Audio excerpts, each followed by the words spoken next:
Yo mga pare ko, ito, templado na ang ating manok. Oh, may itlog, may patis, meron pang paminta. Alright. May konting magic sarap. Magic na mas masarap pa. Hala. Ayan. Ano to, trial muna, trial? Diretso na to. Ayan. Go.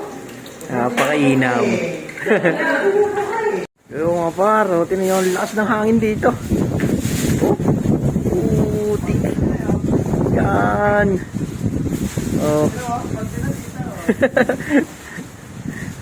Ang lakas ng hangin, no? Tik. Ito po, finished product. Oh, on process. At ito naman po, ang iluluto pa, ang dami pa. Alright. Sakto-sakto yun sa mga tropa natin para bukas pambaon. Makatikim man lang na masarap. Makatikim man lang na masarap.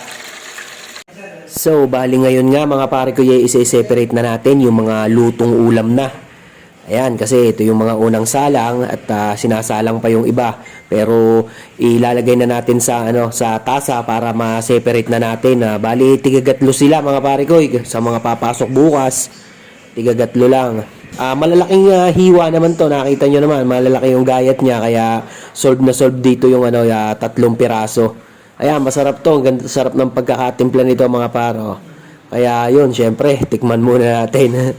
At hindi rin nga natin matiis na hindi tumingin kasi sarap nga, tapos ang lutong pa. Kaya ito mga par, at inano muna namin, sineperate.